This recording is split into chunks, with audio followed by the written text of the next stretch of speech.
A Studio Shock Productions apresenta Gigolo Tony, o gênio por trás do grave. Você sabia que a primeira música do Gigolo Tony, a chegar no Rio de Janeiro, era tão rara que só a elite dos DJs conseguia tocar?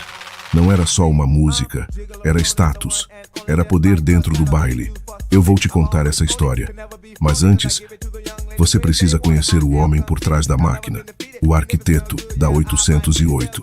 O nome dele é Anthony Keller. Seu nome artístico foi inspirado em homenagem. As mulheres eram um ícone no meio delas. Mas nas pistas, nos bailes, nos sistemas de som, ele ficou conhecido como Gigolo Tony.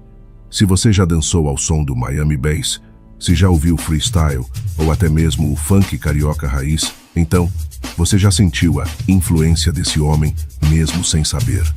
Porque Gigolo Tony não foi apenas mais um artista da época. Ele foi um dos engenheiros do grave, um dos responsáveis por construir o som que fez caixas de som tremerem nos anos 80 e 90.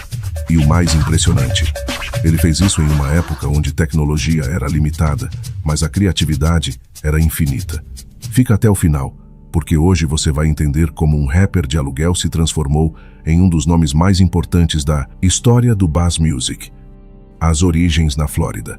Para entender Gigolo Tony, você precisa entender o lugar onde tudo começou, a Flórida. Nos anos 80, na Flórida, foi nesse ambiente que Gigolo Tony começou.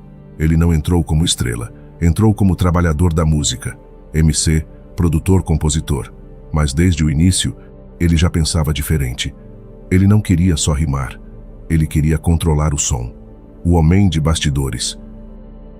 1985, 1986.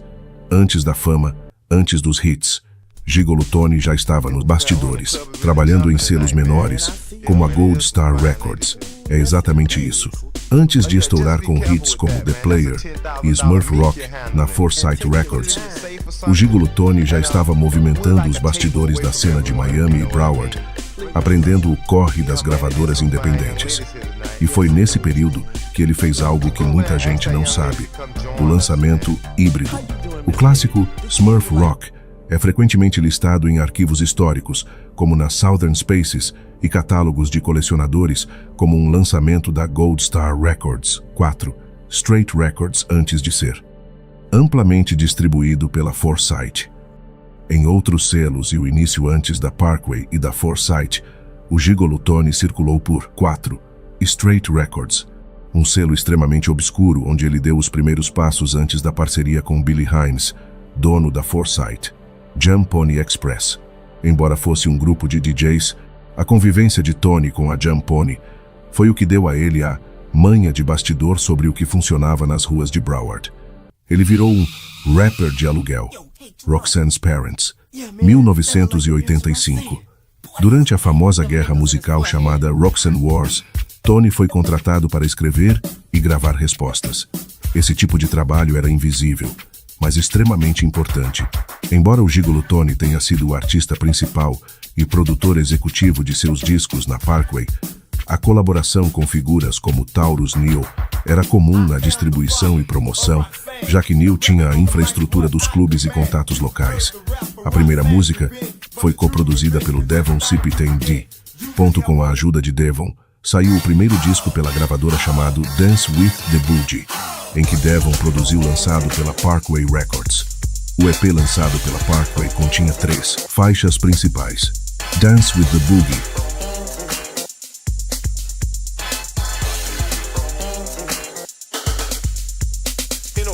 Can't Nobody Love You Like I Do,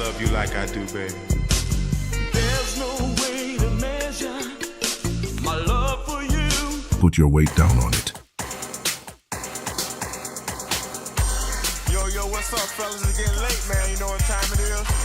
Depois da Parkway Records, Tony foi para Hot Records para tentar selos diferentes na Hot Records. Ele lança Gigolo Tony, All You Need depois. Seguiu para Sky Records, ficou alguns anos de folga e quando voltou lançou Gigolo Tony and the Ghetto Soldiers, Linha do Tempo à Ascensão. Um DJ da época revelou a sequência dos sons que marcaram Dream Time, 1985. run your life. I'm just here to give you some good advice. Why You Get So High, 1985.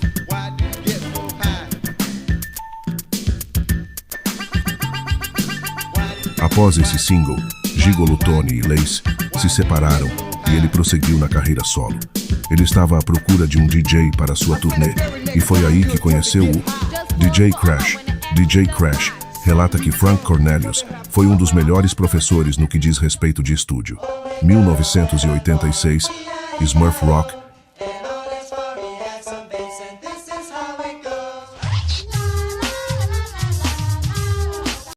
1986, Rock Pock.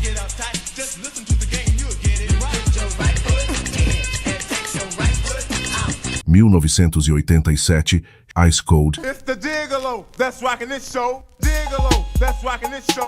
Gigolo, Gigolo, Gigolo. 1988, Shake Your Pants.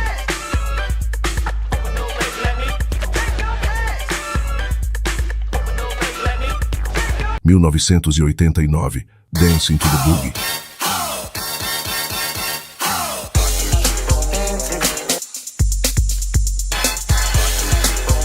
1989, produção para Cassie Clay, DJ Man. Broadcast system.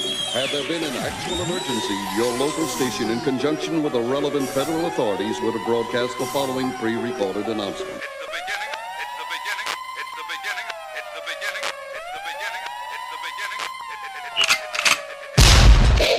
Cada lançamento era um passo a mais na construção de um império sonoro. O segredo do som, Smurf Rock, 1986. Aqui, tudo muda. Gigolo Tony começa a assinar como Only Productions. Isso não era só um nome, era uma marca, uma identidade sonora. A batida foi inspirada em The Show, mas adaptada para algo muito mais pesado, muito mais grave. E tem um detalhe que pouca gente sabe. O beatbox que você ouve em Smurf Rock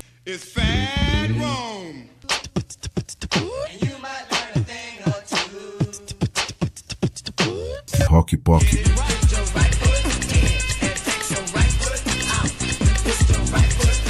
foi feito por Fat Rome, a assinatura sonora. Ao lado de Fat Rome, DJ Crash Gigolo Tony criou algo único, misturou graves, pesados, batidas secas, melodias que lembravam desenhos animados. Sim, desenhos. E isso virou a assinatura dele. Algo que ninguém estava fazendo igual. A Era de Ouro, 1987. Então chega o momento que muda tudo, Ice Cold. E dentro desse álbum, nasce um clássico, It's the Gigolo. Essa música não foi só sucesso, ela virou base. Anos depois, produtores brasileiros começaram a usar elementos dela no nascimento do funk carioca. Domínio total. No verso do disco estava escrito Written, Arranged, Produced by Gigolo Tony. Isso era raríssimo. Naquela época, artistas geralmente não controlavam tudo. Mas Tony controlava. Enquanto outros seguiam tendências, ele criava. Nos estúdios Midtown, ele trocava técnicas, programava batidas e dominava a lendária Roland TR 808. Todo ano em Sunland Park, em Fort Lauderdale, costumava acontecer o Play Day na Flórida. As pessoas esperavam ansiosamente pelo Play Day, realizado pela cidade de Fort Lauderdale.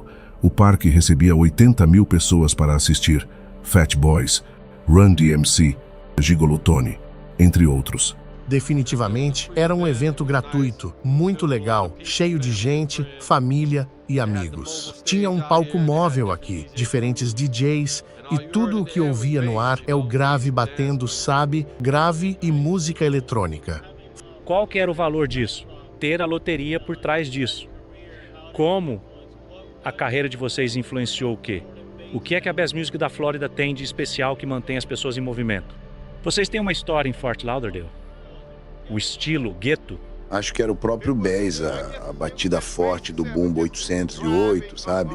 Era isso que mantinha as pessoas em movimento. E, se não me engano, Fort Lauderdale foi o primeiro lugar onde um disco de Bass foi lançado. Todo mundo diz que foi em Miami, porque Miami tem mais gravadoras, mais discos foram lançados, mais hits saíram de lá, mas Fort Lauderdale é, na verdade, o berço do Bass, a capital do Bass, né?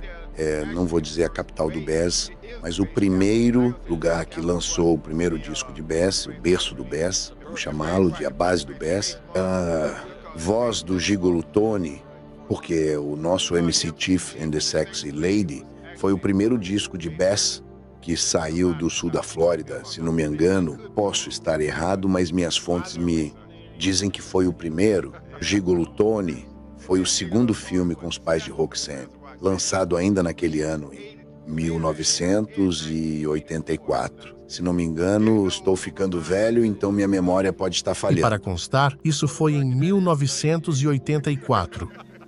A verdade revelada onde Miami Bass nasceu, e não foi em Miami, Gigolo Tony, DJ Crash, tem uma forte ligação por Fort Lauderdale, Flórida. O auge, 1989, 1990, 1989, foi o ano da explosão. Ele não parava. Ain't it good to ya dance with the boogie, all you need. A essa altura, Gigolo Tony não era só um artista, ele era uma referência, relíquia nos bailes cariocas. Agora presta atenção nisso, porque isso aqui é história de verdade. A primeira música do Gigolo Tony a tocar no Rio de Janeiro foi Why You Get So High, 1985. Mas não era qualquer coisa. Esse disco era raro, muito raro. Naquela época, não existia internet, não existia download, não existia YouTube se um DJ tinha esse som. Ele tinha poder. Quem tocava essa música era considerado elite. Era o tipo de som que separava curiosos dos verdadeiros profissionais. Jefferson Disco Dance esclarece esses fatos. Sobre o Gigolo Tony, isso aqui foi a primeira música a aparecer aqui no Rio de Janeiro, a tocar nos bailes. Não em todos os bailes, em alguns bailes. Tocou muito na rádio tropical. Gigolo e Lace, Why You Get So High. Era um disco muito difícil na época. Na época não tinha Discog, não tinha eBay, não tinha internet. Então era um disco muito difícil de se conseguir. Algumas equipes tocaram, eu toquei bastante. Mas tocou mais na rádio tropical. Que veio sucesso. Isso aqui foi 85. Já em 86, Smurf Rock. Esse aqui é do selo preto. Tá? Isso aqui foi estouro de boiada. Foi sucesso em todo o canto do Rio de Janeiro. Todo mundo conhece o nome dos Smurf. Foi um disco emblemático até. Pra conseguir na época, por quê? Porque assim que o disco saiu, o disco estourou rápido. E tu teria que conseguir ele rápido. Entendeu? Até veio bastante, todo mundo conseguiu. Mas assim que ele chegou, já estourou de vez. Entendeu? Porque o disco é muito farofa. 86. 86 também, apareceu o Gigolo Tony aqui, ó, Rock Pop. Isso aqui não bateu muito, isso aqui não tocou muito, tocou em algumas equipes tocaram, tocou muito até em rádio. Não muito, mas tocou bastante em rádio. Então um disco que passou meio despercebido. Aí depois veio o LP do Gigolo Tony. A música que estourou aqui foi Estedígolo. Niterói, tu tinha que tocar essa música em qualquer música, se não tocasse você levava sacode. No Rio, tocou em alguns bailes, tocou muito em rádio, mas em Niterói essa música aqui era estouro de boiada. Estedígolo. No disco tem outras músicas legais, tipo You Got Life, que é Meu do Casamento 2. Mas enfim, muito bom esse disco do Gigolo Tony.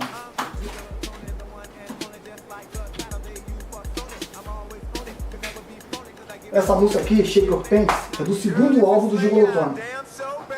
Também é outra música que tocou bastante em rádio, tocou em baile, mas não foi estouro de boiada. Mas a música é muito boa.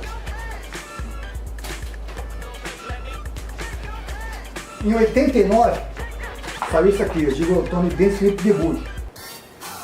O disco é emblemático por causa da capa, porque a capa é mais difícil que o disco. Naturalmente todo mundo tem um disco aí, um disco fácil de conseguir, mas a capa só uma leva de pensagem muito pura com essa capa. Então essa capa aqui é da época que eu tocava no baile da Disco Dance. Da época. Pô, essa capa aqui, eu guardei com ela até hoje.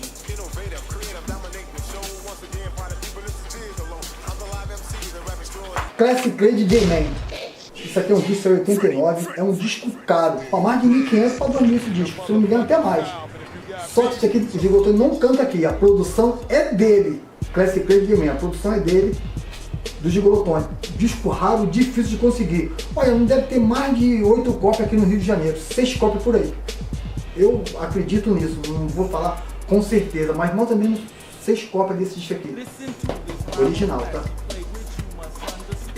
Gigolotone tem outras músicas que eu não tenho aqui, tipo Miori, uns mix que saiu aí que foi muito importante nos bailes, muita gente não tem, eu também não tenho. E depois de 89, Gigolotone lançou outros CDs, tipo Gigolotone de Soldiers e mais coisas que não tocaram aqui, sem relevância, eu não tenho, pra concluir o vídeo. Em suas turnês por toda a Louisiana, Baton Rouge, Texas, MC Shy D era quem abria os shows de Gigolotone em todas as turnês. Shy D e o S.A. Breakers. Ambos foram descobertos pela Vanish Lopez, empresária de Gigolotone. Hoje em dia Gigolotone diz que hoje em dia ele ouve e curte Lil Wayne, e Drake diz que esse som é pesado, e agradece seu Rick Ross, que é um dos seus MCs favoritos. O legado Gigolotone não foi só um nome, ele foi um sistema, um arquiteto, um engenheiro do som. Ao lado de DJ Cut Master Crash, ele construiu a base do que viria depois: bass music, funk carioca e toda a cultura de graves. Se esse vídeo te fez enxergar a história do som de um jeito diferente e te trouxe de volta aos bailes, então você não é só espectador, você faz parte disso. Agora me diz, qual dessas músicas você viveu de verdade?